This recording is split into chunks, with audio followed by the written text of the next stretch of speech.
lovers, the moon is a thing of beauty. But to this man it is a deadly curse.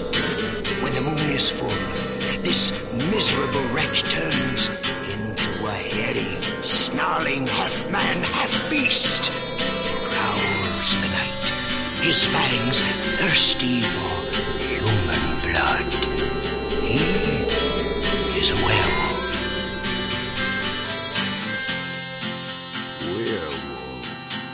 Hey, welcome to the Werewolf by Night podcast, the show where we talk about Marvel's #1 lycanthrope, Jack Russell, a.k.a. the Werewolf, the Beast, the Shaggy One, Jimmy.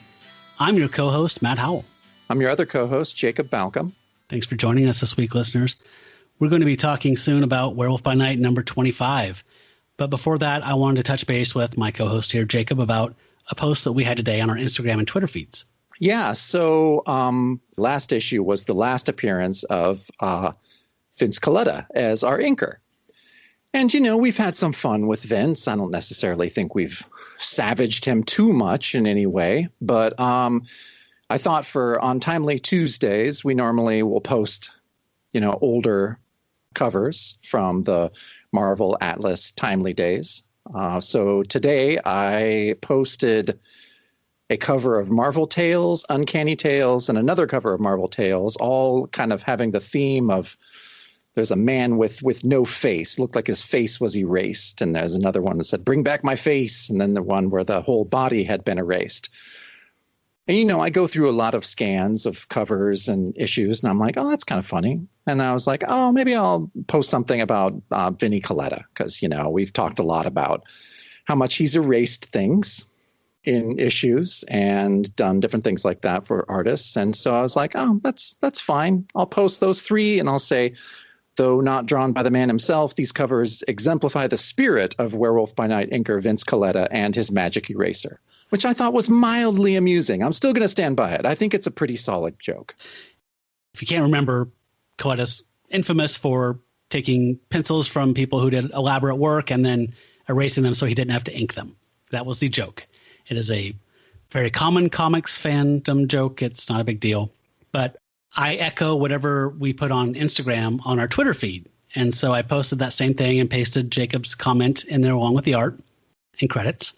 And someone wrote back and said, this is the stupidest post I've ever seen. And this isn't someone who follows us. This isn't someone that I know. And so I was like, wow, that's okay. Being me, I thought of a really savage, mean-spirited takedown and said, nope, breathe, count backwards from 5. And then I thought of a slightly savage, mean takedown and said, nope. Remember, this is the nice version of you on the internet. We're going to breathe. We're going to count backwards from 10 for this one.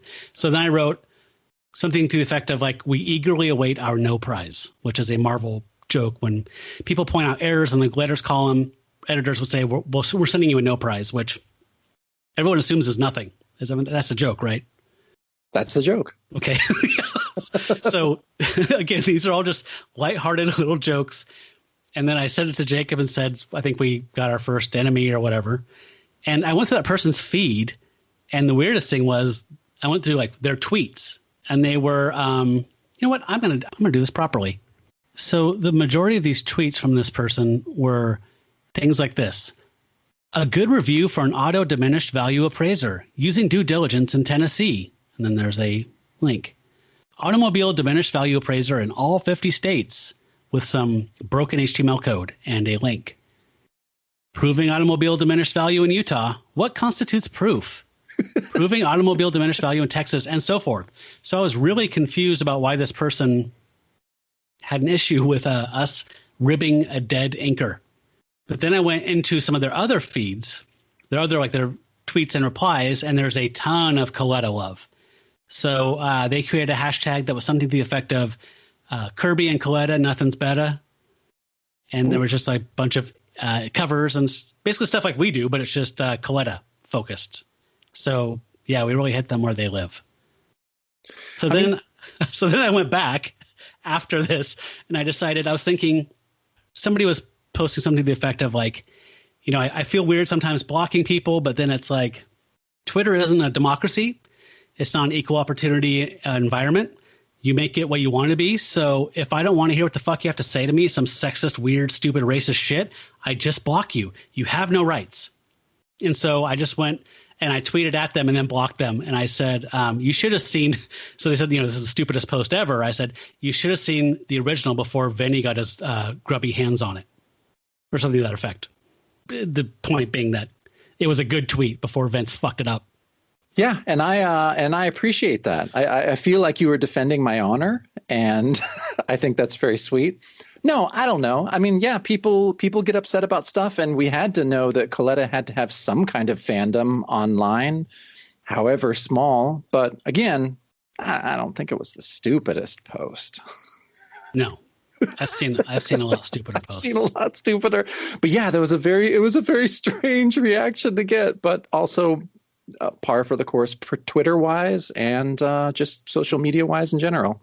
Can't please them all, Matt. No, you can't. I mean, Kofefe comes to mind. Yeah. And we all our words made sense. For 95% of our podcasts are fairly positive.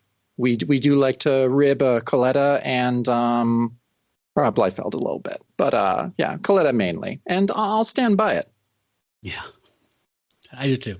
I did defend your honor, so I threw that glove down. But then I blocked him because you made a comment something effective like, I can't wait to get off of the internet or something. And I was like, you're right. Fuck it. I don't need to fucking argue with this idiot. I can argue with myself. I hope you guys enjoyed the last episode where we had Matt Merrill-Lowry on to talk about his cool new Kickstarter campaign for Thoughtscape Comics. Again, we're really stoked about that. If you haven't heard that one yet, somehow you're hearing these out of order, make sure to jump on Kickstarter and check out Thoughtscape Comics. It's a really cool sci-fi anthology series with one writer, who is Matt Merrill-Lowry, and different artists for each story. And it's super impressive, and there's something for everybody to love in that whole thing. Great stuff. I loved them all. So check that out. So I think Kickstarter is going to drain my wallet here.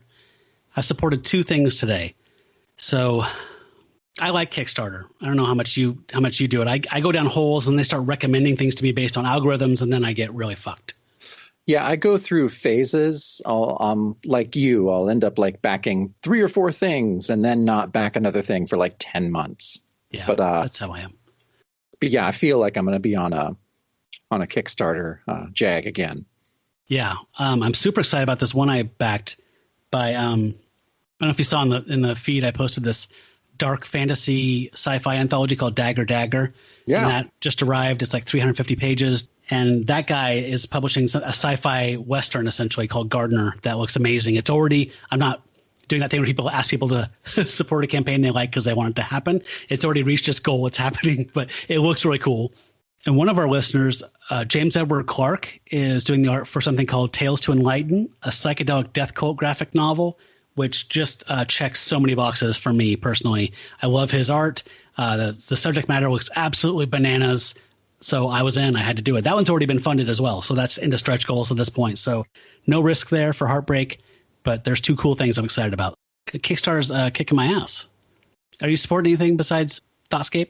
The last thing that I supported on Kickstarter was a smaller book of illustrations by a artist in town named Leila Del Duca, and she was the artist on Shudder with Joe Keating, and also just recently did a Wonder Woman YA, and then just did, I think, the Superman and Wonder Woman comic for DC just a few months ago. So she's big time now, but I liked her as a Shudder artist, and then bought her art book. That's why that name was resonating, because I have checked Shudder out based on your recommendation from the library virtually, I think 3 times, and every time it's been at the bottom of my queue and expired before I got to it. So I will get there, but you got to check it out. I know we normally recommend stuff at the end, but yeah, Shudder. The quickest elevator pitch I can give you is that it's kind of a different take on the Venture Brothers. It's like, what if you were a child adventurer like Johnny Quest and grew up and kind of figured out it all was a lot different than you thought and remembered. And I'm down. It's so awesome. And the art is so great. And Joe Keating is such an amazing writer. One of my favorite books of all time. And it's from Portland. Very cool. Who published that? Image. Oh, Image. Okay. All right. So let's move on to the matter at hand, which is Werewolf by Night number 25, which has a pull date of January 1975. We've moved into my birth year. Exciting stuff. That is exciting. So in my opinion, this is one of the top 5 iconic covers for me. This has that panelized title we've talked about before. And then the bottom 2/3 is the werewolf coming towards you, the viewer. Great perspective. He's like rushing you in an alleyway with his claws out. I've seen this art for the werewolf on T-shirts and stuff like that. It's been used several times in different things. So this is a pretty iconic image. And in the background, there's a couple bodies on the ground in the alleyway and some other people looking on fearfully. So it's like he just attacked somebody and now he's charging you. And there's a big black moon that says Eclipse of Evil. And on the bottom, there's a banner that says, "The werewolf attacks, but even his fierce power cannot avail against our shocking mystery supervillain." I just think that teaser box is setting the reader up for disappointment. A little bit. I was just going to say, this is an iconic cover. Like, if you look up images of Werewolf by Night online, this is going to be in the top 3 or 4. Yep. Yeah, and it unfortunately, I don't think it has any Romita touch-ups. And one of my beefs, this is by Gil Kane with Mike Esposito doing the inking. But I mean, this is strong enough, in my opinion. This could have been a number 1. Like, this could have been the first issue of the series. But one of the things I don't care for as much is that when there's head-on shots like this, we've talked about this before, that suckerfish mouth. Yeah. Like that, I'm not a fan of that stylized mouth like that. So it looks like a leech or something more than a wolf. No, I agree. So that's my beef with it. But may I just say we should probably have a sip going out of the gate here. I don't want to spoil anything, but there is no Eclipse. No, I was just going to say, you got to mention there's no Eclipse. So drink. So that's one of our drinking game rules when the cover lies. That made me think back. We've done this show so long that I'm getting to the point where I can wax nostalgic now. I was thinking like, oh, remember back in Werewolf by Night number 5 when he was at Judson Hemp's and he was supposed to kill him and there was that eclipse and he turned back, and that's how long I've been doing this show. It's like, were we ever so young? Our salad days. That young upstart maverick Brad Elmore was on the show. Good times. They were good times. So yeah, this is a great cover. Doesn't necessarily represent much that's going on in the book, but beautiful art.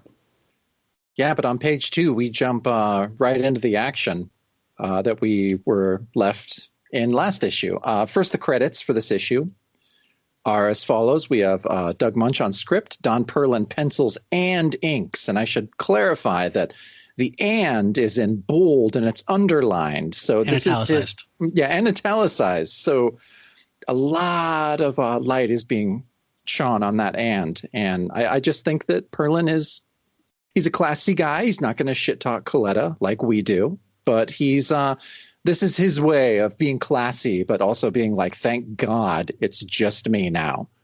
And it is just him for the rest of the run, almost the rest of the run. So his son, Howard, inks for him for the Moon Knight issues. Oh. And then I think it's in the upcoming Giant Size Werewolf 3 that we'll go over, a guy named Sal Trapani inks for him. But aside from that, Perlin handles his own art from here on out. Damn. I mean, we're not that far out, but I mean, we've got, I don't know, where are we? 25, there's 43 issues. So, and a couple of giant size. So yeah, that's a pretty long haul considering all that work. Yeah. This is all he was doing at this point, right? He didn't have any other titles. He was penciling or inking on. In 75, I'm not sure. I need to take a look at that. But I mean, I think he was a guy that did a lot of work. So I wouldn't be shocked if he at least had one other monthly.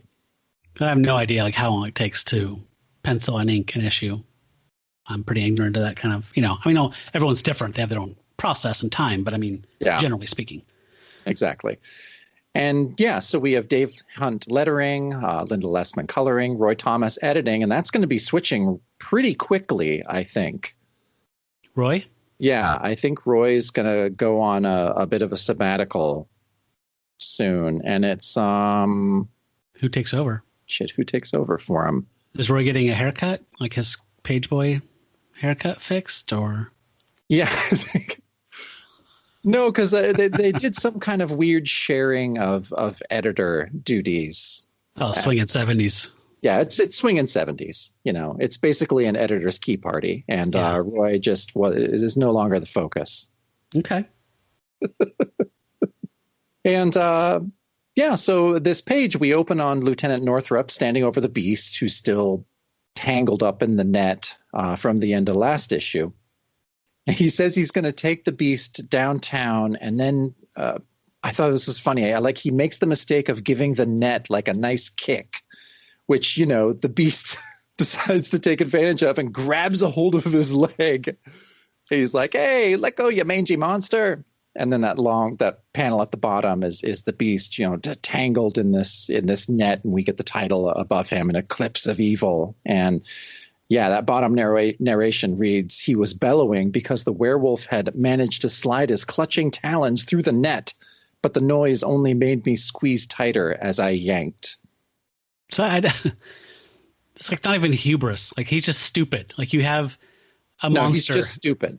And you just have to kick it with your shitty loafers. Yeah. Well, he's going to learn a lesson. Let go, you mangy monster. Yeah. Oh boy.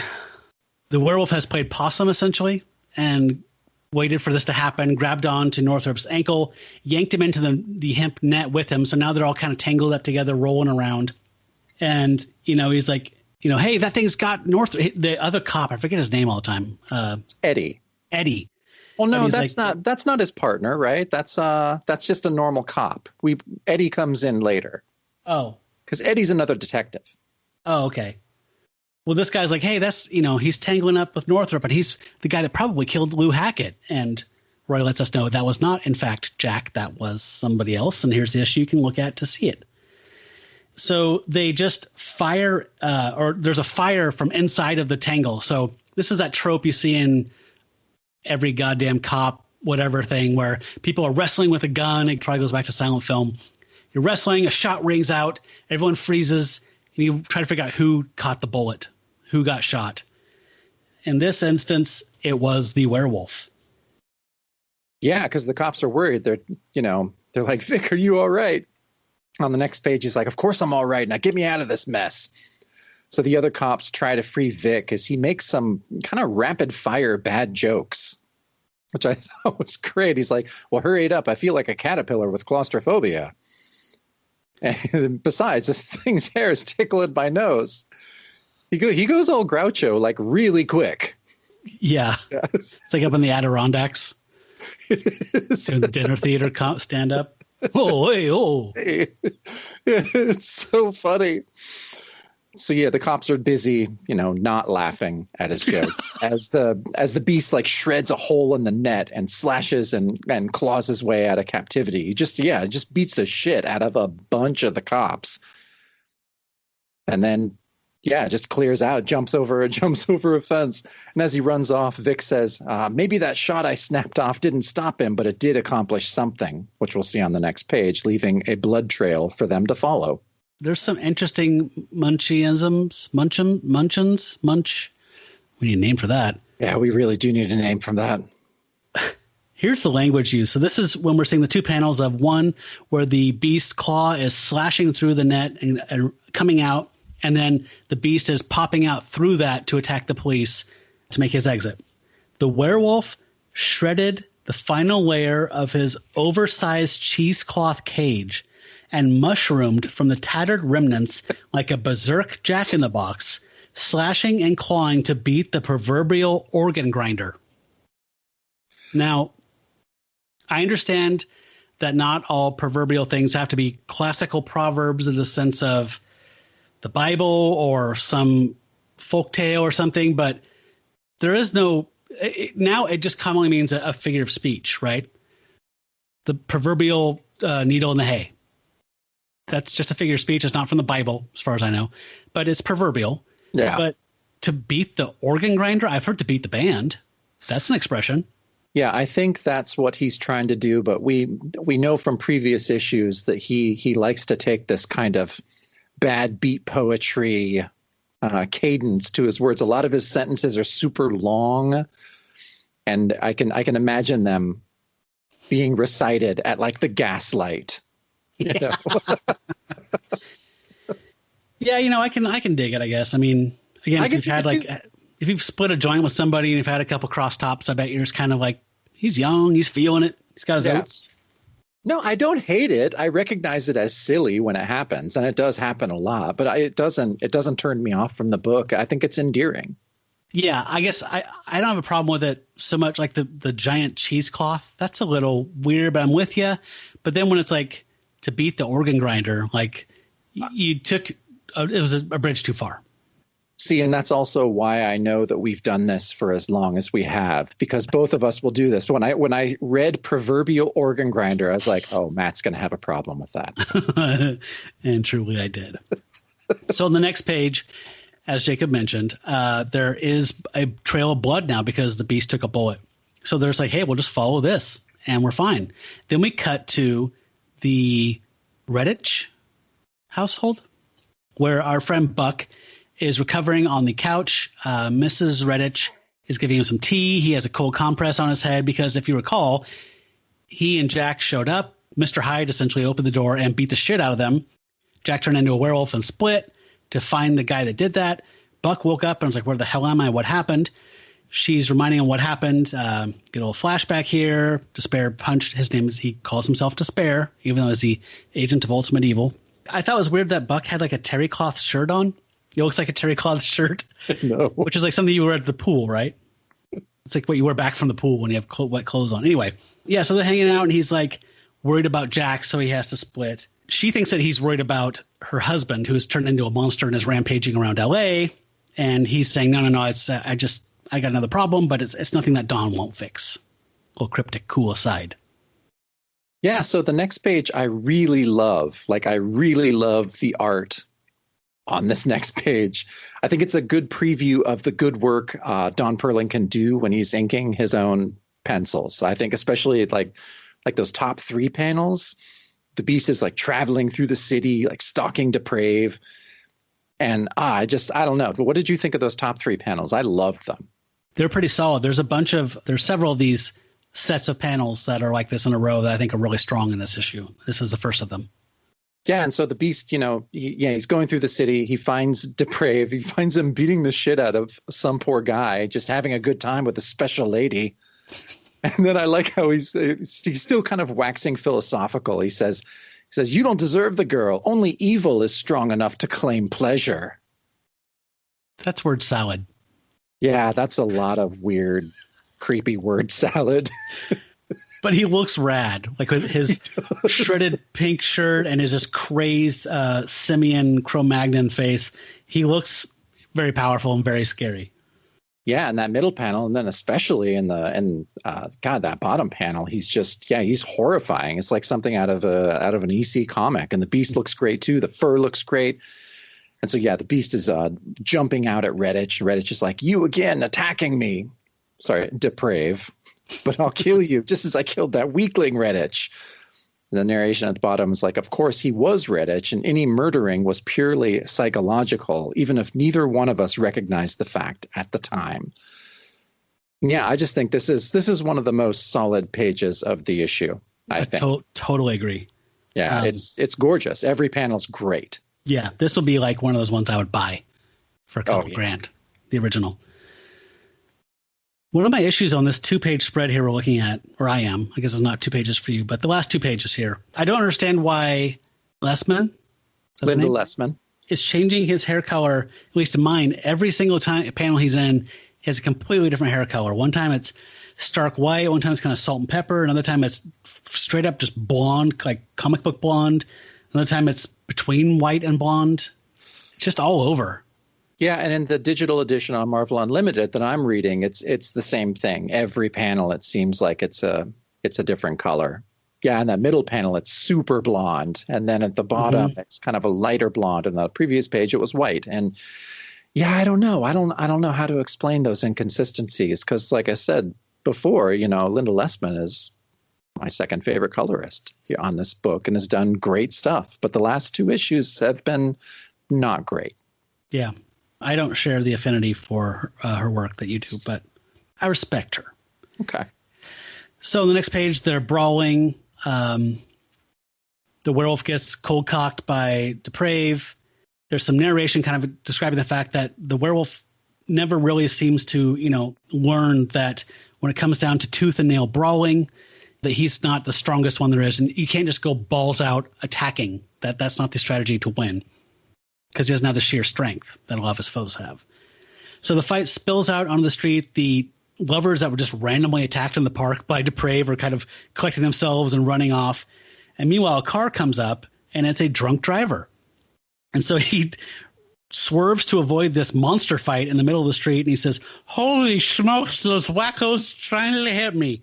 Gotta swerve before," and he crashes into a little cement wall at the edge of the park. Man, back when you can make fun of drunks. Oh, yeah. Good times. They were such good times. No, I think the first half of this page is pretty solid. I think the fight panels up there are pretty solid. I was having a conversation with someone about this recently, how I just reached a point in my life to where when I see someone either on like Saturday Night Live or on some movie, actors acting drunk, I'm done with it. I don't buy it. I don't think it doesn't convince me 99% of the time. Okay. Yeah. I just reached this weird wall with it where I was like, nope, no, I don't buy it, sir. You are not drunk. I like it. It makes me, I find it comforting and like again, in the kid way, right? Like, who was that roast comedian that was the drunk? That was his character. Like I'm totally blanking on his name. He's at every Dean Martin roast. Yeah. You know what I'm talking about Dean Martin? No. I was like, yeah, that is Dean Martin's deal. You're right. No, but Dean Martin did pretend to be inebriated. Yeah. He didn't actually drink that much. No.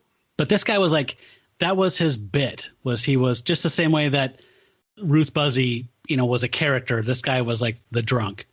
Okay. It's on the tip of my tongue. It's killing me. Anyway, I think it's funny because when I was a kid, you could still laugh at alcoholism. But now, ooh, health. Yeah, good exactly. choices. No. Yeah, it's funny. It's like poking fun at drunks or acting like drunks doesn't bother me. It's just doing it. Foster Brooks. Sorry. Foster Brooks. Nicely done. Okay. Sorry. Didn't mean to interrupt you. It was going to go away again. It's like a surfacing fish. That's okay. I'm glad you remembered. But yeah, and that just continues on the next page. The drunk kind of continues to, comically slur his words, saying like, "I got a good mind to bust your skulls open and use the pieces to," and then he actually sees the werewolf and Deprave fighting, and then he's like, "On second thought, you guys play for keeps, just to pretend you didn't hear me," and runs off. If this were a movie, he would have rubbed his eyes and then blinked a couple times and then thrown the bottle over his shoulder. Yeah, thrown his bottle. That's right. That cliche. It is.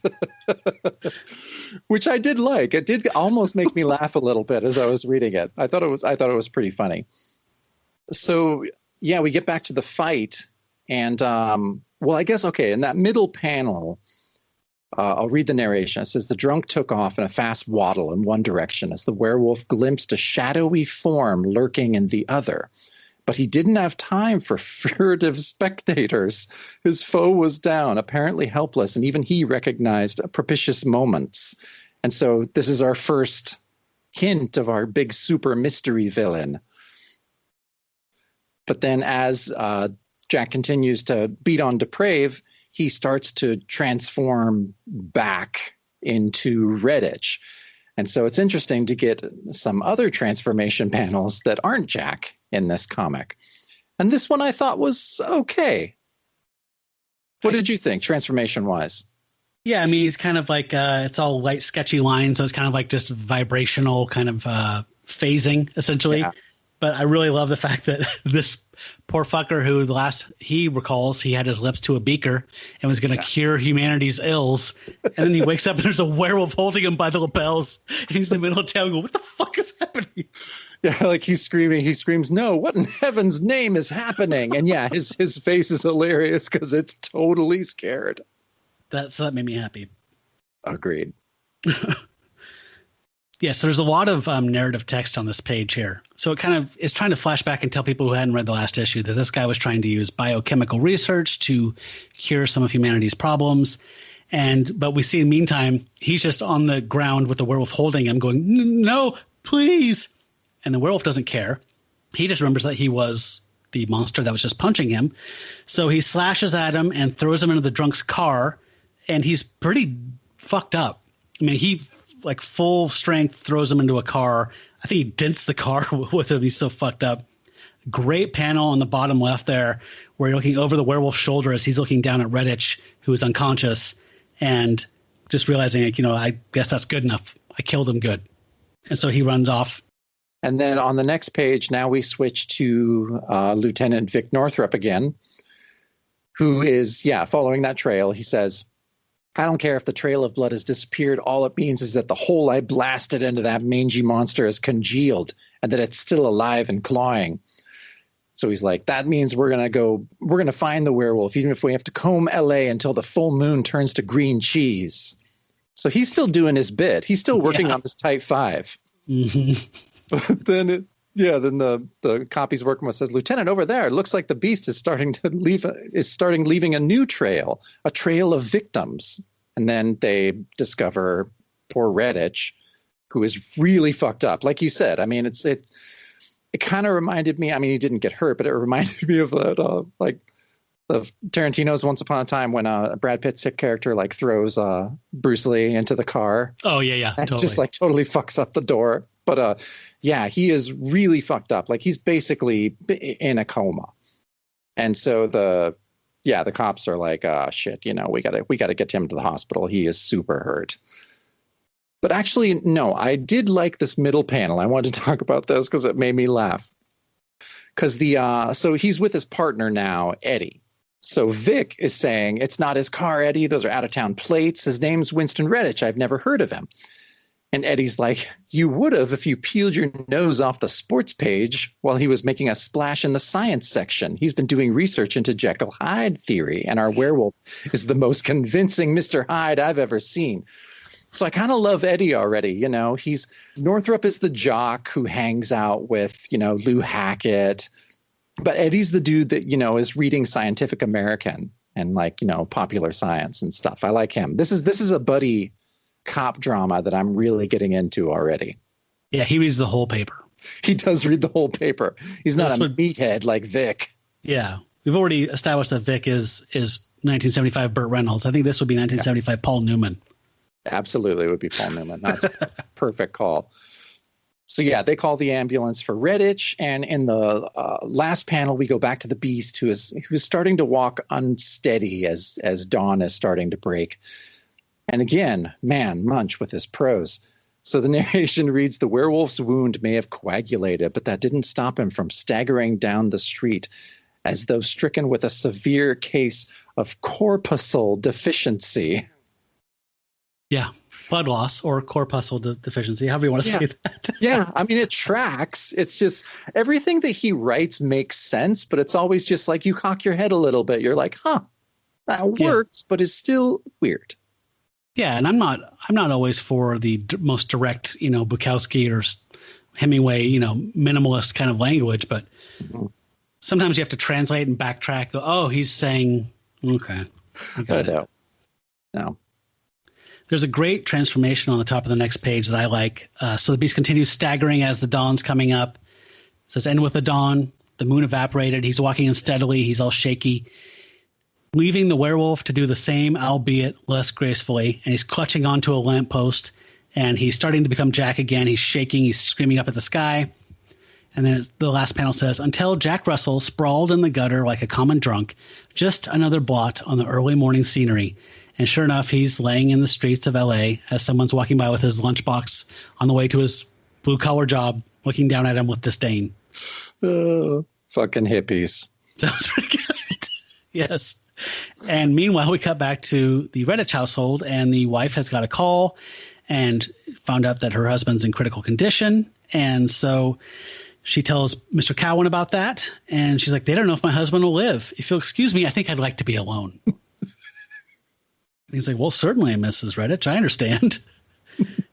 You think he'd offer her a ride to the hospital because she's upset, but that was kind of a weird little exchange there. Then we cut to the Russell household, where Lissa is still defiantly blonde, And she's saying, I can't find Jack anywhere, Dad. So now she's calling Philip Dad, even though he's her stepdad uncle. And she's saying, aren't you the least bit worried? And by the way, is this casual Friday? I don't like the way that he's wearing a short sleeve button up shirt with a tie. Where's the ascot? Where's the smoking jacket? This guy has gone too cash. No, I totally agree. I saw that. I'm like, oh man, I don't like this. This is not Plug approved. Yeah. So he's at the table having his cup of coffee, reading the paper, and he's like, of course I am, Lissa, but Jack told us he'd be with that writer friend of his, Buck Cowan. He said they'd rigged up some kind of cell so the werewolf couldn't harm anyone. And then you hear thud, and they realize, something's here. Oh, thud. That's my favorite sound effect of the issue. And there's been some odd ones this issue already. Yep. So yeah, guess what? The noise at the door is stupid Jack. So Philip opens the door and Jack kind of collapses on the floor with a bleeding bullet wound in his leg. And he looks up and just says, good morning. The goofy grin. Yeah, I know. The grin on his face in that panel is so funny. And at the narration at the bottom is like, I could tell from their faces that my levity wasn't exactly appreciated. There's a lot of jokes that don't land to like the people that they're being told to in this issue, which I thought was kind of nice. So yeah, they take him to the bed. It's like, good heavens, son, what's happened to your leg? And he says, Lissa, phone for a doctor. And Jack's kind of saying like, no, you can't. And Lissa, being very streetwise, it's like, Jack's right, Dad. Doctors are required to report bullet wounds to the police. I saw it on the Mod Squad. So she says, we'll have to attend to him ourselves. And I love how Jack is still kind of trying to boss him around as he's passing out. He's like, just clean the wound. Bullet passed through. Nothing to dig out. And then there she says, yeah, it ganged up on me. And then I slipped into the sleep I'd missed all night. Yeah, it continues the pattern of Jack being a giant pain in the ass to anyone that cares about him. He's that shitty kid that only calls his parents when he's in mortal danger. Yeah. Or when he's sent accidentally mortal danger to them. Yeah. While it's en route. You're right. Even most shitty kids don't do that. So yeah, we haven't really established, this has been an ongoing thing, like how the healing factor works with werewolves, because it seems like sometimes early in the run he would wake up and be essentially healed, but now since Munch has been writing, he's woke up with the same wounds he had as a werewolf. Yeah, I think that's a change that did happen mainly with Doug Munch coming on. I think that it's still been pretty spotty throughout the run. Oh, it has, yeah. I think it's just whenever it's convenient, right? And so after we've checked in with Casa Russell on the bottom two panels, we see Mrs. Redditch has arrived to the hospital, and the doctor's telling her that her husband has like a 50-50 chance of surviving. And the doctor's asking her, if she knew what happened. And she kind of looks away and is crying. And she's saying, I'm sorry, doctor. I can't imagine. I didn't see my husband at all last night. So, yeah, she was with Buck. Yeah, she was with Buck.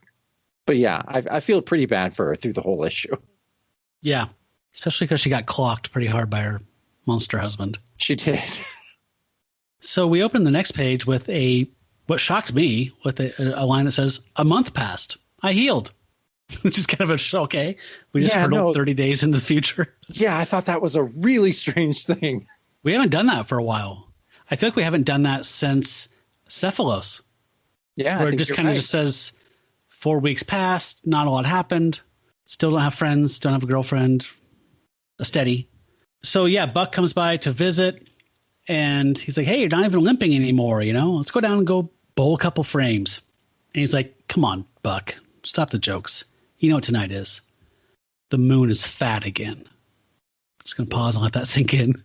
Nice. And guess who's going to suffer all the way through the diet? Oh, man. Okay, so I took an issue with that, but I'm fine now. All right. So Buck says, yeah, I spoke to Mrs. Redditch. Her husband's off the critical list and he's receiving visitors. So let's just pick up our original plan of talking to him about his research and seeing if that can cure your lycanthropy.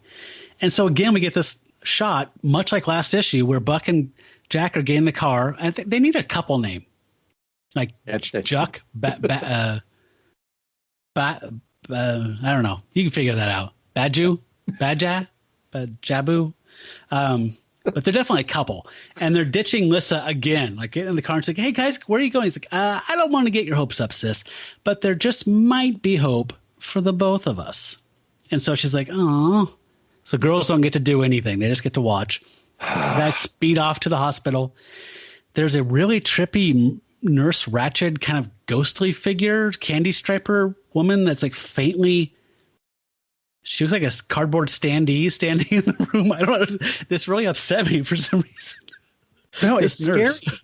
And she looks old-fashioned even for 1975. Like she looks like she's in an outfit from 1961, or the 50s. No, she is scary. She's the scariest thing in this whole issue. I think she's a ghost nurse that haunts this floor. Nurse. Okay. Well, anyway, she's letting Reg know, hey, Misters Cowan and Russell. Misters? You don't hear the plural very much. And when you do, I always fancied up with Messers. Messers. Yeah.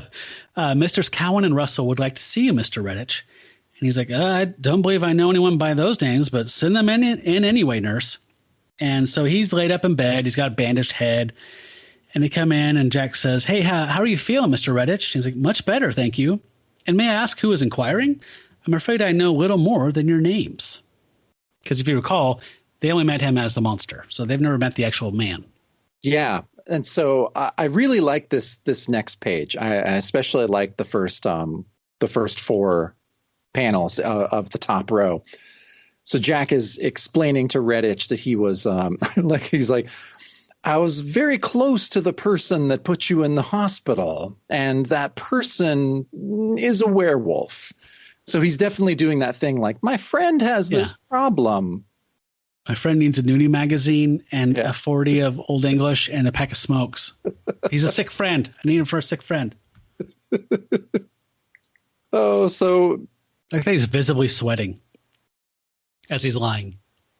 Yeah, I thought that was really interesting too. I don't know. Those first four panels are great. And so, yeah, Redditch is upset. He's like, a werewolf? What do you take me for, an idiot? And Buck kind of steps in. He's like, oh, Jack is fucking blowing this. I got to step in. He's like, no, Mr. Redditch, we take you for a highly intelligent man of reason. A man capable of accepting the concept of the extraordinary, even the impossible. And then he's like, so try to visualize the creature which attacked you. And then I really loved the next panel to where he's in the thought balloon. It's this really great drawing of a head of the beast. And we just don't see that as much in thought balloons in comics. And so it definitely stands out as this cool image. I'm going to post that one because I love that panel. No, that's so like great. If the werewolf had a driver's license, which he needs to get at some point because he drives so frequently, that would be his photo. It would be. It's awesome. And so, yeah, he's obviously thinking and remembering the werewolf. So he's like, then it's no use trying to fool myself. It wasn't a delusion. And then he's like, and you came here to apologize for what that thing did to me? And Jack is like, no, so we want to help this person exorcise himself of the werewolf through use of your serum. Redditch is pissed. He's like, my serum? And they're like, yes, Mr. Redditch, we happen to know that the creature you became was no more of a delusion than the werewolf. So Jack kind of, lays it down to him. And like Redditch kind of is chewing on his glasses. He's like, okay, I see. So he's got to come clean now. He knows that Jack and Buck know the score, that he turned into the freaky deprave. I'm surprised that Jack didn't look around the room and like go, oh no, his name's Bed IV. Yeah. Yeah, Bed IV. He's the werewolf. Shoes butt back. Yeah. So does Redditch not understand what happened to him over the last month? No one's told him, by the way. Or did no one see? I don't understand how he's so incredulous of the existence of a werewolf. He literally studied a monster story from the 19th century and then became a monster. No, it's true. But I think that, no one has come forward and been like, hey, I think a creature attacked you. Can you imagine a creature? Like, they probably just asked him, like, oh, do you remember anything? And he's like, no, I just woke up and. Okay. And maybe he thought it was a dream, thought it was some kind of hallucination. So now he's really being confronted with the reality that he was attacked by a werewolf. And yeah, he did change into this monster as well, which we see him deal with on the next page. Okay, I guess I was just assuming like the police, I mean, obviously the drunk's not accountable. Jax was the beast, so he's not going to tell any stories, but the cops were following a trail of bodies, so they found him. So I think they would say, tell us about the werewolf that attacked you. Yeah. That's where I got confused. Okay, so they explain the whole kind of situation, and basically Reddit says, go out to my house, go into my personal lab, and then just phone me, and I will talk you through this whole thing to make these serum. Sera, I think is actually the technical plural. And this is not, I mean, maybe it is. Shit. I mean, we've seen people land 747s that are not pilots. People have delivered babies in elevators that are during a power outage. I guess you could talk somebody through making a Dr. Jekyll, Mr. Hyde serum over the phone. Yeah, I saw Alf deliver a baby. Okay, well, there you go. And he's not even from this planet. So. He's not. And he's so I love that he sends them off and he's like, I hope this serum will help your friend. And then he lays back and he's like, and perhaps this werewolf can somehow further my research. I love that touch of like, how can this be something that benefits me and nefarious at the same time? Yep. So as they're leaving the hospital, they're passing Northrop, and Northrop's like, wait a minute, Eddie. He's like, hey, hold it, Russell. And you too, Cowan. It seems we can't avoid bumping into each other, can we? Because last time they met was the Atlas murder mayhem. And if that makes me suspicious, and suspicion makes me ask questions. For instance, what were you doing here at the hospital? And Jack says, I was handing out my used comic books to the kids in the tonsillectomy ward. Which I thought was actually pretty funny. That's a good joke. It's a solid joke. And Northrop doesn't like that. Vic's like, don't get smart, Russell, or I'll haul you in for a real lesson. Now answer me straight. Were you here to visit someone? Someone, for instance, by the name of Winston Redditch? And at that moment, the light has just changed. The sun's gone down and the sensors have turned on the streetlights. And Jack starts going, whoa, and getting all woozy. He's like, Redditch? Never heard of him. And it's almost like he did a really poor time planning the sunset. It's funny. To have a drink. Drink time. Again, I think they had watches that had alarms on them at this point. Like you could say 30 minutes before the paper says, because the paper always said sunset. It still does, right? When sunset is, the exact minute. Okay. Anyway. Yeah, no, you're right. I didn't think about that. He should have all the times tables, all the things. He should have all these things taped up on a board. Yep. He should like have Memento. A lot of reference. Yeah, there should be string connecting all of them. Like he should have a whole setup that will keep things like this from happening. And I'm fairly certain, like, and I know this is like, just about 75, but I think giant pagers the size of a brick of cheddar cheese existed for doctors. They were really expensive. It was a calling service or whatever. So you get a boop, boop, boop, boop, and you call a number, and then a person would say, hey, we just got a call from the hospital. There's a brain trauma. You need to come in right now. It was all human, but he's rich. Like, you could literally pay a phone service to call you 30 minutes before sundown every full moon. That's all I'm saying. Yeah.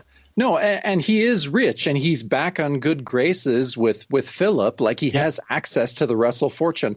I know. And his stepdad uncle knows that he's a werewolf. He wants to help. And would be willing to spend whatever to help. I'm 45 years old, and this doesn't make sense. Oh, man, I know. We could we could talk about that forever. So, yes, but hilariously on the next page, Jack gets this idea and suddenly pushes Buck into Vic and Eddie and then just takes off. And I love Lou is super pissed. He's like, out of the way, Cohen. I'm going to catch that sneaky punk and pin his ears to the wall. And what we realize is that Buck is kind of hilariously staying in the guy's way until Vic pushes him off and rushes off to find Jack. So he says to Buck, he's like, I said out of the way. And Buck says, "Oh, I'm terribly sorry, Lieutenant," which is kind of a reference to the gag or the reference that's talked about in the narration underneath it. He says, and by the time Buck abandoned his phony Alphonse and Gaston act, I don't know if you looked it up, but I had heard of this. Yeah. I'd heard but I'd never done the work. Yeah, no, I hadn't either. But so Alphonse and Gaston were a pair of characters from a turn of the century Sunday comic strip that was printed in the New York Journal. It was a Hearst paper. And it basically seems to just be one joke, which is the two of them like trying to out polite each other by like being like, after you, Alphonse. And then Alphonse is like, no, you first, my dear Gaston. And they got 10 years of strips out of that joke. Well, that reminds me a lot of like, I remember when I started going to school at U of O and a lot of people came from out of state to attend the university there and became friends with them. And they would trip out like, you people in Oregon drive like essentially saying we drive like that. Like you would go to a 4-way stop and you would both arrive at the same time and you would just Oregonians would just sit there going, no, after you, no, after you, no, after you, no, after you. And there's traffic's piling up behind them. And like you fucking Oregonians will just sit there trying to get the other person to go first and be the less polite person, I guess. I don't know. I thought that was funny. No, I do that and I'll die on that. I do too. Yeah. I don't apologize for it. Yeah. I'll stay in that roundabout. Yeah. Just be like, there's Big Ben, there's Parliament. Yeah. Look, kids, Big Ben, Parliament. Good stuff. So yeah, so Alphonse and Gaston, it's a weird reference. Like it's an old and obscure reference. And we've learned that Munch kind of likes to do that. Mm-hmm. Like Shanghai Lil. Yeah, like Shanghai Lil. Like he makes references from the turn of the century to the 30s. And this is 1975. He's 27. So, and this isn't as easy as us turning on TCM or fucking looking on, right, Comic Book Plus. This obscure shit was hard to find. I mean, it's not like it was reprinted in books or anything. You probably had to find it in bound editions of the New York Journal from 1907. So I think we're learning that Doug Munch really likes weird old shit, which makes me like him even more because I like weird old shit. So I love it. Yeah. That's like a, damn fino, like kind of joke. We're just like, you like the old stuff and the obscure stuff. I like it. Like, good on you. Yeah. So, okay. So Vic and Eddie have lost Jack and Buck to the crowds. And, Vic is saying, he's like, yeah, but I ain't forgetting that Russell kid. I've got a hunch he's in this mess deeper than any of us realize. And then we have the final panel, which shows Jack about to transform in a familiar alleyway. And I kind of liked this. It says, so I slouched into the shadows, nose-dived into queasy agony, trembled like a jackhammer, and surrendered myself to the inevitable. So I love that last panel, man. It's an awesome panel, and I like the narration. Like that's another one of my favorite panels. Yep, the angles of all the buildings and oh man, it's so cool, and all that heavy ink that Coletta would never spill. Can I ask you a question? On one of the ads that you can't see, okay, it says "Stranger Than Chariots of the Gods." That's Marvel's newest, most senses-shattering dollar magazine of all. Marvel preview featuring man gods from beyond the stars. And there's a spaceship with a weird, like, sub Kirby astronaut walking off and approaching a bunch of apes. Does this ring any bells to you? Did this even happen? You mean the comic the comic itself? Yeah, I don't remember that. I mean, I know it was kind of starting to be in the popular consciousness. I think that Eric Von Daniken book, Chariot of Gods, like from 1969 or something. There'd been a special that Rod Serling had hosted on like ancient astronauts. But no, I didn't realize that Marvel did a comic about it. Okay. I was just hoping somebody had read it. So on the next page, we get one of my favorite sequences in here, which is a 4-column panel layout of Jack transforming in the alleyway, ripping at his shirt, tossing his head left to right, looking up and paying up at the sky, eyes clenched, and then finally opening his eyes and growling with his mouth open. Great layout there. The next panel we get is essentially a recreation of the cover which is the beast bounding through an alleyway towards the camera. And he's seeking freedom to seek the forest. So we have to have a drink there. Whenever the beast wants the forest, I'm doing Long Branch. Nice. Me too. Nice. So it says he's seeking freedom, or he wants freedom to seek the forest or food or a fight. He jumps over a wooden fence in the alleyway nimbly. And it says it didn't matter really as long as he was. And while that's happening, we're looking down at Jack from above as a lasso drops down, a hangman's noose. And it says as long as he was, and as it cinches around his neck, it says free. And it chokes him up and he goes, rawr. His neck was abruptly snapped back. And he frenziedly clutched at the constricting noose as his feet were yanked from the filthy alley. And he's being lifted up in the air and holding onto the noose and writhing around. Yeah, this is a cool page. Like I almost like every panel on this page. Mm-hmm. Again, we haven't said that a lot in the last couple issues. Not the last couple months, no, of publishing. Yeah, and so it's such a delight to see Perlin really rendering these drawings the way that he wants. And God, it's great. And so I think you have an idea now of who our super secret mystery villain might be. Well, I mean, how many living villains have survived meeting the werewolf to this point? How many? Dracula, the Hangman. Anybody else? Oh, wow. I literally don't think anyone survived meeting him. God, the body count is so high. But yes, anyhow, we go to the next page and oh shit, we get a full page panel of the Hangman. He's standing on a ledge above the beast, pulling him up. And he says, stinking perversion of darkness and evil, you'll die as the vile creature you are, swinging and swaying like a corrupt rag doll, screaming for mercy as you choke on your own blood. And your debased corpse will hang for a week, a testament to the futility of cowardly evil and to the triumph of the Hangman. Oof, I have not missed his ranting and ravings. Is it weird that I kind of did? Like I was reading this, like I kind of missed this idiot's ramblings. I can take it for a little while. It's funny. It made me laugh right as I was reading his speech. I was just like, oh fuck, here we go again. This guy. I'm no fan of the character, but I kind of enjoyed having him back right there. Yeah, it was funny, and and so this is our final page. It says the werewolf vaguely recognized that strident voice. It was bathed in madness, and it belonged to the one man who had come the closest to slaying him in the past. As for the present, the Hangman definitely had the upper hand. And our teaser for next issue, it says the results of Redditch's serum and the return of the Hangman in a crusade of murder. So is this our first 3-part story? Yeah, I guess it would be a 3-parter. Okay. Yeah, I think it might be. So what did you think? The bar was set pretty low last issue for me. Yeah, it was set really low. I honestly think last issue was one of my least favorites for sure. And so, yeah, this one I was very satisfied with. It's a funny issue. There's a lot of pretty solid jokes in it, and the jokes that don't land are actually really funny as well. I like the obscure references. It's funny, there's not a ton of action. Like there was a ton of fighting last issue. There's not a ton of action. There's lots of hospital bedside scenes and procedural cop show stuff. But I really liked this issue. It was like a pretty decent episode of Columbo. Yeah. Yeah, it was solid. Yeah, it's not Kolchak. It's a good Columbo. Yeah, it's funny you mentioned that because it's going to come up in a letter.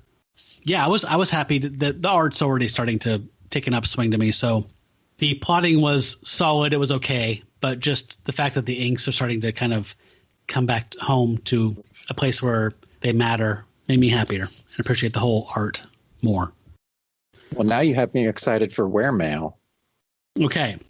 Well, I don't want you to be too excited because it's like, there's 2. I want to read them both, but they're both long, so I'm just picking one. Gentlemen, quote, specifically, what kinds of menaces, what sorts of storylines would you like to see in future issues of this magazine? More costumed fiends? Occult-oriented villains? No villains? We hope each and every one of you will drop us a line on the matter, end quote. Okay. Before me are issues number 5, 11, 18, and 20 of Werewolf by Night, 2 of which tie for the greatest Wolfman story, explained later, ever printed in comics, the other 2 being suitable for use as trash can liners. Note of irony, all 4 published on a monthly basis, all 4 printed inside of a year and a half. End of irony. Any regular follower of this mag knows the 2 of value as opposed to the other 2. That is why, after weeks of painstaking bleck, I have completed my short thesis on what makes this book work. Are you ready, Jacob? Ooh, a short thesis. Yikes. To wit. Yes. Okay. To wit, this series is dependent upon the arising of menaces and storylines so complex in origin that they cannot be simply resolved. Moreover, they are not supposed to be resolved easily. Any breach of the said formula has to and will lead to 1. Incontinuity, 2. Loss of realism, and 3. The type of rubbish that insults the very fantasy that is trying to create. Proof? I suppose some specifics are in order. To wit, again, origin. Jack, as the wolf, doesn't attack his stepfather because of his mother's death wish. Right on. A simplistic Hulk must smash Ross would have developed. WBN number 5, masterpiece. To save his sister from his curse, Jack must kill a man, senile at that. The point here is that, at the end, he had to sacrifice one objective, and the girl's dilemma did not magically dissolve, as usual. WBN number 11. The committee, for your information, was originally just a simple group of businessmen, without a fat-bellied Dr. No mastermind out to conquer the world, I might add, who conspired to use a unique economic theory involving terrorism to make themselves a buck. This was a plotline I savored. WBN number 18. A complete waste of our precious paper. This nonsense had BTD, beat the deadline, written all over it. It is asinine, stupid, to make interest in lycanthropy. I like that he tells them what asinine means. It is asinine, stupid, to make interest in lycanthropy as common as the flu. Hackett could not realistically have believed in it, as in The Night Stalker. The police logic is to list this matter as the acts of an animal trained to kill. WBN number 20. An utter travesty. Quote, how convenient, you must have thought, to rig up this brightly garbed fellow, the Baron Thunder, to set up the ultimate and always symbolic battle between the Wolfman, I utterly repudiate the term werewolf, and the committee, so we can wrap it up with the destruction of an even more conveniently placed castle, end quote. Okay. Forget all those messy, weak-kneed executives and do it the right way. Blow away the castle, blow away the problem, blow away credibility, blow it all away. My response to this crime of crimes is definitely deletable, inaudible, or whatever. Conclusion, in respect to the clear and convincing evidence I have presented, it is clear the genre of villains used in this magazine do not matter. Rather, it is here critical for the antagonists to present a manner of complexity and or moral conflict that must be consistently executed and resolved. That is what makes or breaks the strip in the long run. This letter is ridiculously long, but it was to serve a purpose, to answer a question. I yield the remaining time I have to you, gentlemen. John Clifton, Jamaica, New York. Signed, Jonathan Hickman. Yeah, that was really long, and I kind of want to give the guy a wedgie a little bit. Mm-hmm. But, you know, he makes points. I mean, yeah, the villains are disposable. And wow, people really hated Baron Thunder. Yeah. Maybe it felt more of like a betrayal in the time, like while you're reading it month to month. Whereas for us, it was a few weeks of just kind of chuckling. And maybe for them, it was kind of like a, you know, I spent 25 cents on this. Like they waited a whole month. They were really excited. Yeah. And I can see that being a bummer. Like in the same way, like I didn't start watching Lost until like season 4. So like my wife and I plowed through the first 3 seasons in like 3 weeks. Yeah. And so all the stupid plot holes and, you know, whatever, it's just like, well, who cares? I mean, it's just like one night. But I can't imagine like watching that week to week of just dragging this shit out and like, you know, all that Lindelof nonsense. I don't know. No, that makes sense. I think you're right. When the anticipation is there, it's easier to get more let down than if it's just something you're kind of speed reading or watching. Mm-hmm. So no, he brings up good points, but he just did it really annoyingly. Yeah, to wit. Yeah, to wit. No, I totally agree. Like, I think he's right. Like, you can't just have a simple villain face this guy. It's not dynamic. Like, the werewolf isn't weaponized in a way that's consistent. He's not strong enough to fight bigger things. Like, you need to have a unique setup for each conflict and no easy resolution because it doesn't work for this character. So I agree. And that's why whenever they sow a seed like this, where like Reddit is like, well, maybe I can use the werewolf for my own ends. Like, it's like, oh, cool. That stuff, all the plotting and scheming, that's where this works. Like the palace intrigue, that's what makes this story fun to me. When it's just him fighting somebody, getting his ass kicked, it's so repetitive. Yeah, it does. So the response? A long and thought-provoking letter, John. That's just about done us in terms of space for this LP. But people would abbreviate letters page to LP. I've never seen that before. But we'll attempt to comment briefly. We agree. The stories involving problems with no easy solutions, or no solutions really at all, intrigue us too. But every story can't be like that. An occasional action-oriented yarn, or a blow-up-the-bad-guys ending, can be a nice change of pace. Maybe nice is a poor choice of words, but in the case of the committee stories, Doug was left with a lot of loose-hanging plot threads which he wanted to tie up quickly in order to move on to other things. In the future, though, you can look forward to more complex and intricate plot lines, more unusual characters, more of just about everything you mentioned, in moderation, along with different types of stories as well, okay? Before we close, we have to mention, just quickly, that our latest giant-sized Werewolf number 3 is on sale this month, and it features the return of one of the most requested, best-loved characters ever to grace these pages. Who else but... Topaz. Topaz. Don't miss it. Enough said, or growled, or whatever. See you under the next full moon. So I think that, they kind of agree with us that the Baron Thunder story was probably not something Munch would have spun up, but it was a way to end something that had been going for almost 10 issues, right? Since issue 9, the committee at least existing. Yeah. So he was just throwing a bunch of fireworks at it to end it, to make it feel like an ending. So yeah, I get that. It's funny when you explain it like that, and you can see Munch coming into this project, also having worked on, the black and white mags and more adult stuff. And he's given all these weird plot lines and threads that are dangling, and he just decides to, do this big kind of silly ending to everything. I understand why he made that decision. Like it makes a lot of sense. And I will never regret the werewolf rings. So I love them. Yeah, the werewolf rings were great. No, I think it was really fun. Yeah. I think all these guys have taken it a little too serious. Yeah. But it wouldn't be a 70s Marvel letters column if older men weren't taking really stupid things really seriously. True. So what kind of multimedia stuff you have to talk about, Jacob? Because I've been kind of busy with work. Well, it was pretty exciting. So I watched last night, my wife and I watched the animated film Wolfwalkers. It was from 2020. It was done by the guys that made The Secret of Kells. I don't know if you remember that. I love that movie. Yeah, so good. Yeah, gorgeous. And honestly, I think this is the third film that those creators have made. And oh my fucking God, it was just so beautiful. So real quick, it takes place in like 1600s Ireland. It's about a girl who is bitten by a young wolf walker, which in that kind of Irish legend, it's you're bit by one, and when you fall asleep, your spirit turns into a wolf at night. And God, yeah, it was just so gorgeous. Like the animation style is fairly stylized, but it also has like this weird kind of woodblock feel, a little bit like what Secret of Kells did, but so much more.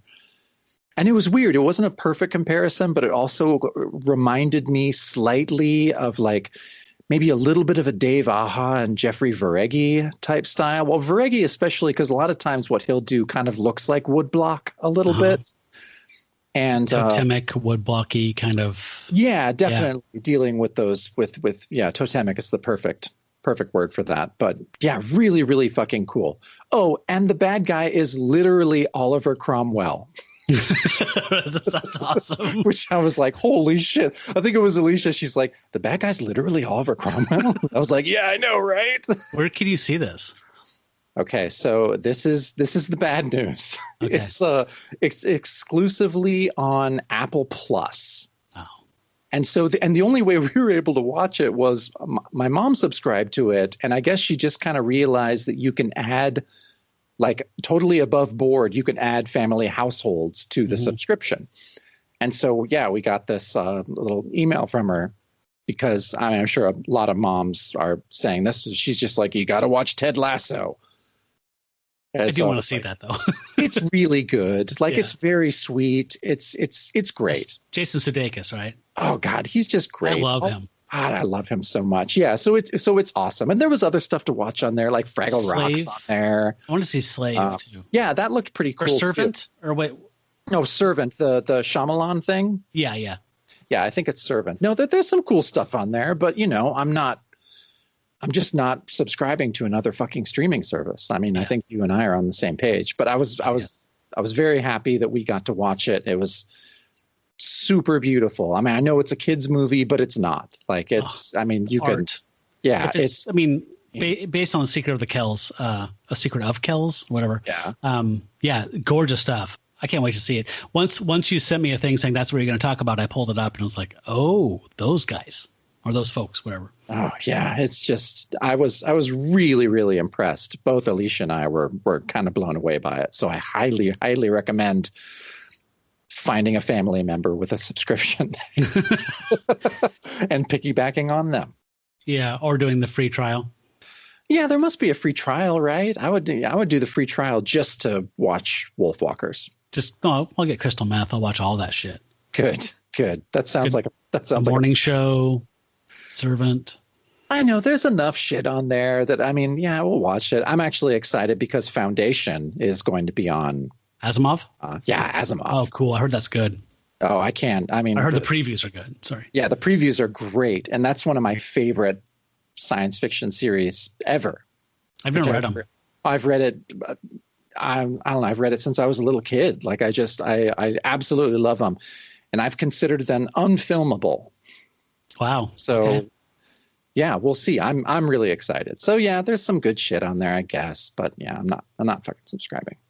Before you pivot to comics, I will just mention that on Hulu they have a series of feature-length films that is like called Into the Dark. There's 2 seasons of them. They're all unrelated. They're all actually based on holidays. And I watched last night the one from March 26th, which is called Blood Moon. And it is a lycanthropy-based story. It's not a horror movie by any means, I wouldn't say, but a really well-made indie film that I think you would dig. The performances are great. I was totally into it last night, so I recommend people check that out if you have Hulu. Yeah, I put it in my queue. It looks awesome. So you read Batman Black and White also? Yeah, the latest issue came out last week, Batman Black and White 4.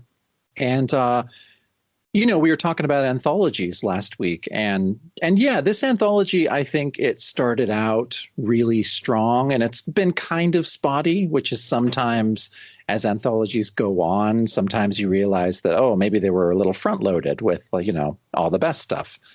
And that's kind of what I'm thinking with Batman Black and White.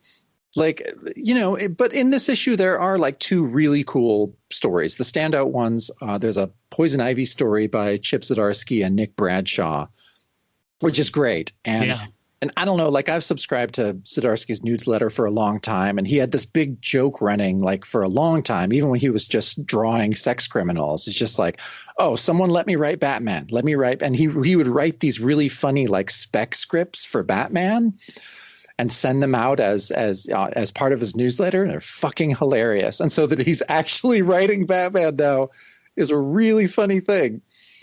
But he does great, and I thought it was probably one of the strongest stories in the issue. Well, except the last story was written by Becky Cloonan with art by Terry and Rachel Dodson, which, oh my God. So Becky Cloonan writing, I mean, I love her art and I love, the different things that she's writing, but her writing and the Dodsons on art, it was fucking unbelievable. It takes place in a circus. I don't know. There's something about the Dodsons art lately. I've been drawn to it. Like I've been drawn to that more kind of, I don't know. I'd almost call their style like a mathematically perfect style of comic art. Like it's very lyrical and smooth and kind of flowing and beautiful and very representative. And, Elsa Chartier in the same way, even though a little rougher, but still that very lyrical and smooth thing. A lot of times I like rougher pencils. I like, kind of rougher art. And I've been drawn more to this stuff lately, like what the Dodsons are doing on Adventure Man right now is, super cool. It's almost like sometimes you need to listen to Bach. Yeah. Like sometimes you need something that's mathematically precise and gorgeous. Perfect. Yeah, like Wendy Carlos Bach. Yeah. Totally. Really good stuff. So yeah, that was what I was most excited about comic wise this week. Very cool. Yeah, I don't have anything to talk about really because I'm still in Gorilla Planet of the Apes world. I'm almost done though. Yeah, you should give us an update when you finish that. I'm curious what you think. Yeah, I'm about halfway through now, so I have been actually reading. I just I'm bogged down in that. So cool. So that's it for us for this week, yeah? Yeah, I think that's it. And so next week we'll be joined by Brad Elmore, filmmaker of Bit and Wolfman's Hammer. And that's Werewolf by Night number 26. Yeah, I figured he's our resident Hangman expert, so it's time to bring him back for the main Hangman issue. Much to his chagrin, I'm sure. Oh, he's going to have fun. Yeah. Well, it's cool. We have kind of a little bit of a fest going on, right? Because we have Despair and Hangman. So we finally have a de facto Sinister 2. Yeah, you're right. For this the is Beast. Our first Sinister 2. First team up against the Beast. Yeah, I don't think Mom Mayhem and Baron Thunder were as good as a team up. I don't count that. I don't either. No, but these two I count. Hangman and Deprave. Yeah, I will definitely count them as a team up. Yeah. And if you don't agree with us, you can mail us at werewolfbynightpodcast@gmail.com and let us know what you think. We'd like to read any of your mail on the air, actually, if you want to let us know what you think about what we're doing. Are we crazy? Are we mean on Twitter? What's up with us? Are we rude to Vince Coletta? Give us your take on it. Also, what are we reading or what are we not reading that we should be reading? Do you have a series that you're totally digging that you're thinking we should check out or share on the show? Shoot it to us. We'd like to hear it. All right, so I'm excited to talk to you and Brad next week because I could use some Brad in my life. Yep, me too. I'm very excited. Cool. All right, well, till we meet again beneath the full moon, furry ones, here's howling at ya.